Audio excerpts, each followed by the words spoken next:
Muy buenas compañeros. Bueno, aquí en este nuevo vídeo vamos a ver el funcionamiento básico para poder encontrar el fallo si funciona o no simplemente un contactor, ¿vale? Aquí tenemos dos diferentes.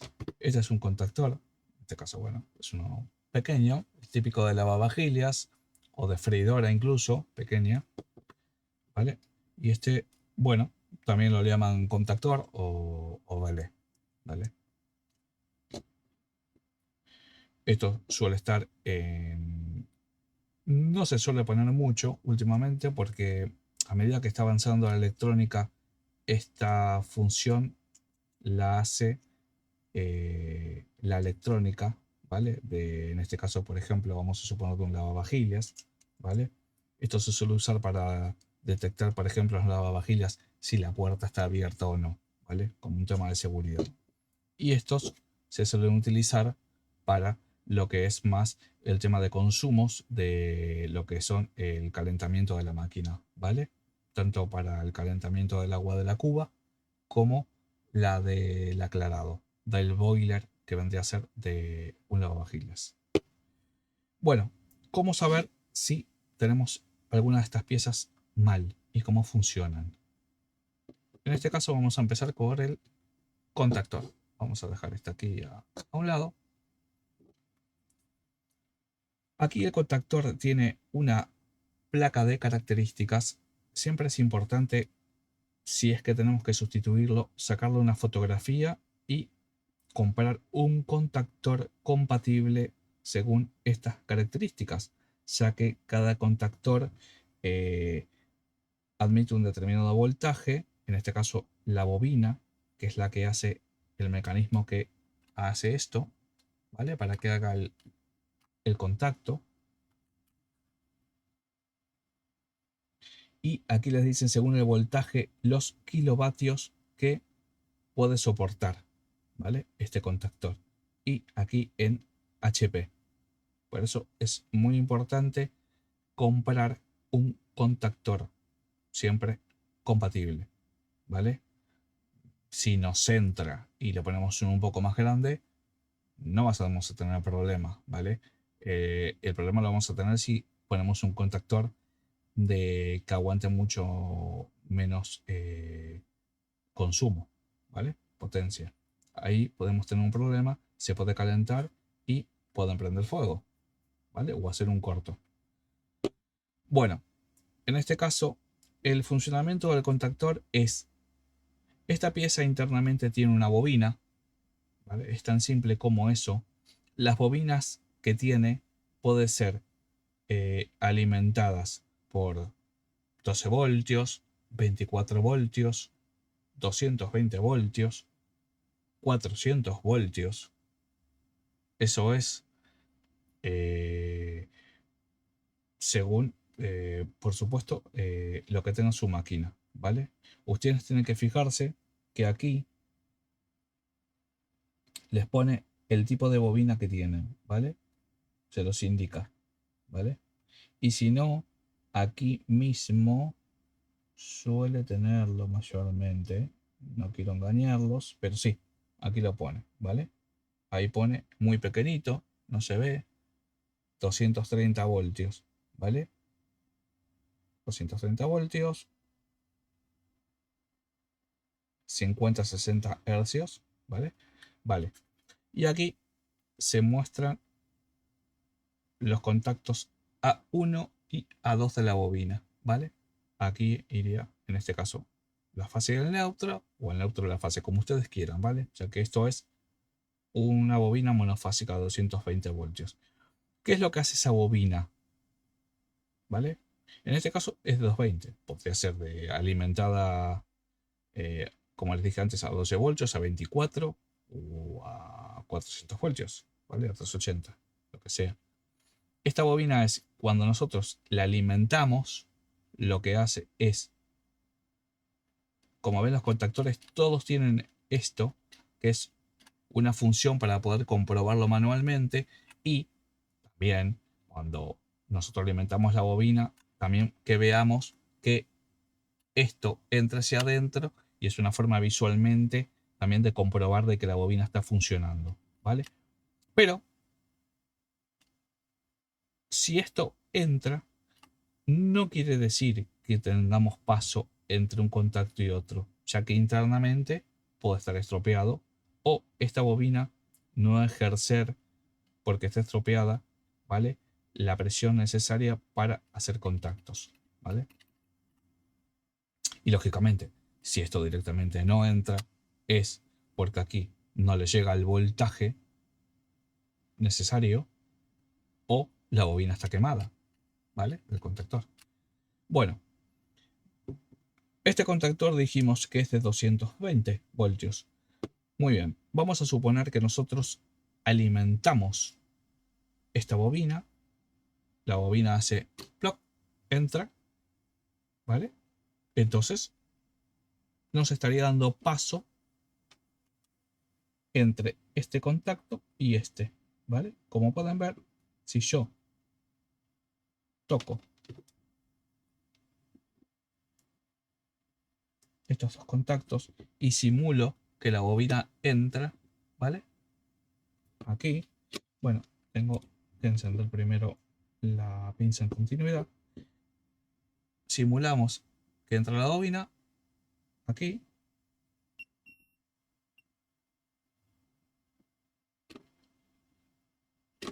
¿Vale? Aquí tenemos, en este caso no está haciendo buen contacto. Ahora, ¿vale? Nos da continuidad. ¿Vale? Soltamos, deja de dar continuidad. Presionamos, da continuidad. Por lo cual, este contacto, en principio, está funcionando bien. Lo mismo tienen que hacer con todos los contactos, ¿vale? Como digo siempre, tienen que sacar una fotografía y desconectar los cables, ¿vale? Para saber si los tienen que volver a conectar, en qué orden y dónde estaban, ¿vale? Muy atentos a eso. No se puede comprobar ninguna pieza con los cables conectados, ¿vale? Porque podemos tener una alimentación por otro lado y nos puede engañar. Siempre hay que desconectarlos para comprobarlo. Y también tienen que tener en cuenta que este contactor, cuando entra, nos da señal, por ejemplo, entre este y este,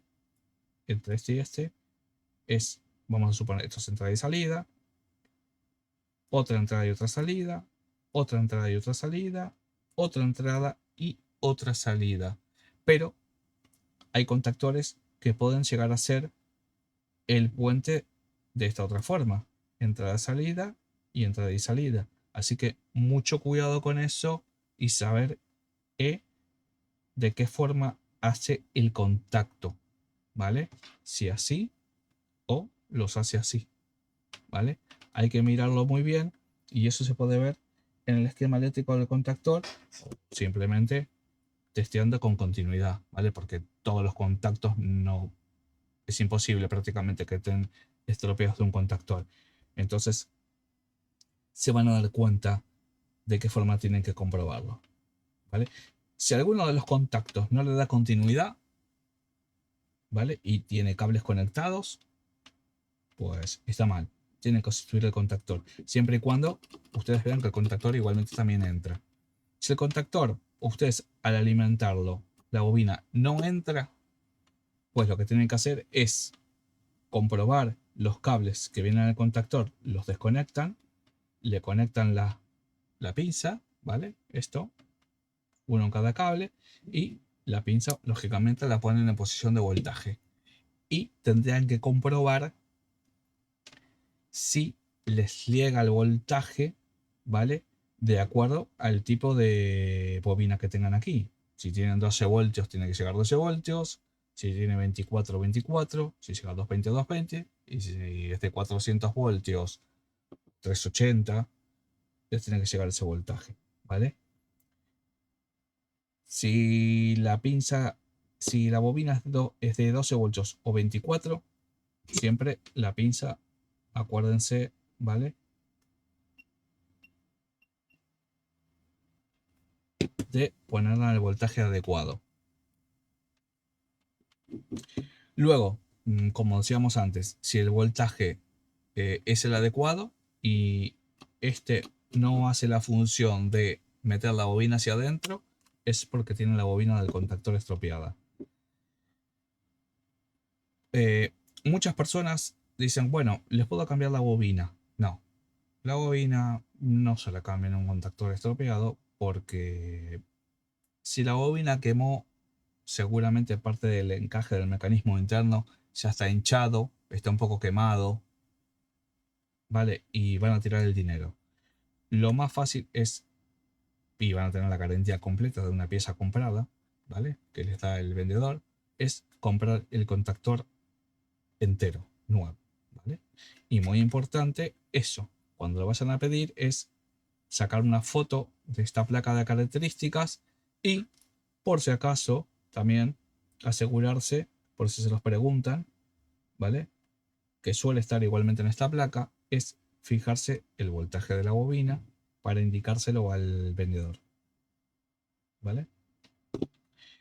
Y no hay mucho más, ¿vale?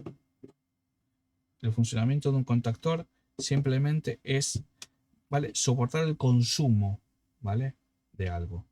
Porque, por ejemplo, en la parte de calentamiento, claro, no podemos dejar nosotros que, por ejemplo, un termostato de temperatura, por dar un ejemplo, haga de termostato y al mismo tiempo pase por ahí el consumo, ¿vale? Porque ese termostato no, nos va a durar muy poco tiempo, ¿vale? Mm, Tienen una tolerancia, un amperaje que aguantan, pero verdaderamente su verdadera función es que un termostato dé la señal a la bobina de este contactor y por aquí entre la alimentación, ¿vale? Y por aquí la salida, ¿vale? Que por ejemplo, no sé, va a una resistencia, una espiral de calentamiento con lavavajillas, ¿vale? Por lo cual esta pieza sería por la que pasa el consumo, ¿vale? Por eso es muy importante comprar la indicada. Esta otra tiene básicamente un funcionamiento similar, ¿vale? Como les digo, esto lo pueden encontrar mayormente como seguridad en las puertas de algunos lavavajillas, que es cuando ustedes lo abren si la máquina está lavando para, ¿vale? Por seguridad. Eh, si la puerta está abierta, la máquina no se pone a cargar agua, por ejemplo, ¿vale? Eh, Poniendo ejemplo, un lavavajillas, ¿eh?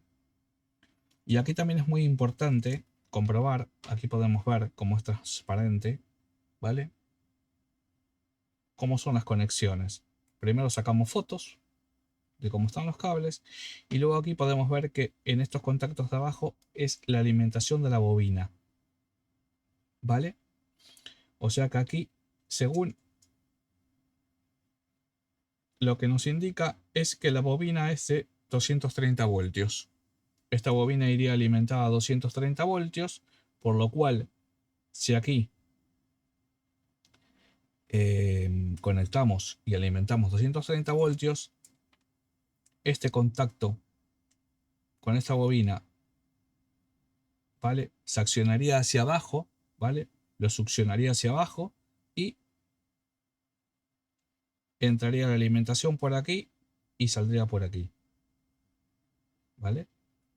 O sea, aquí irán los contactos de la bobina, aquí por ejemplo iría un neutro, aquí iría la fase y aquí sería la salida del neutro y aquí la salida de la fase. Entonces, cuando esta bobina fuese alimentada, aquí este contacto bajaría hacia abajo, este también, y aquí entraría el neutro, por aquí saldría, entraría la fase y por aquí saldría la fase, ¿vale? Esto se lo comento porque también hay que comprobarlos, ¿vale? Porque en este caso, esta pieza, cuando entra la bobina, el puente lo hace entre este contacto y este, pero hay otros modelos que el puente lo puede hacer entre este contacto y entre este otro y este. ¿vale? No hace cosa que ustedes cambien esta pieza por otro modelo de otro fabricante y los contactos, en vez de hacerlos así, los hace así, ¿vale? Así que hay que observar siempre mucho, ¿vale? Porque podemos meter la patita y al final terminar haciendo una avería mucho más grande. Simplemente es observarlo. Y bueno, como otro comentario más, puede ser que también podemos tener este tipo de bobinas de 12 voltios, de 24, ¿vale? De 220 y también puede haber de 380, ¿vale? También podemos encontrar de diferentes voltajes. Por eso siempre hay que sacar también una fotografía a la placa de características de la pieza para buscar la misma, ya sea por internet o físicamente en una tienda donde la vendan. Bueno, si tienen alguna duda más sobre el funcionamiento de los contactores, ¿vale? ¿Qué otras cosas igualmente más le puedo comentar? Esto se lo pueden encontrar en multitud de máquinas eléctricas. En freidoras, esta pieza no, pero contactores sí, ¿vale? Se lo pueden encontrar en freidoras, ¿vale? Por decir otro tipo de máquina más que lo puede llevar, túneles de lavado, lavavajillas también de capota, ¿vale? Está también hay que decir que se están empezando a sustituir muchos por placas electrónicas, ¿vale? Aquí tenemos una que vimos en otro vídeo, ¿vale? Aquí podemos ver estos componentes que tenemos aquí, ¿vale? Estos son relés, ¿vale? Según los colores y el tamaño son de diferentes potencias, ¿vale? O sea, amperajes que aguantan de consumo, ¿vale? Y están empezando a sustituirse por este tipo de componentes en las placas de electrónica para no poner esto. Al menos, lógicamente, que el consumo sea muy alto y esta pieza no sea, ¿vale? La adecuada todavía para el consumo. Pero cuando no es un consumo muy alto, ya están incorporados en las propias placas electrónicas. Bueno, hasta aquí este vídeo sobre contactores. Cualquier comentario lo dejan debajo del vídeo. No olviden suscribirse a la campanita y al canal para ayudarnos. Nos vemos, compañeros, en el próximo vídeo. Hasta luego.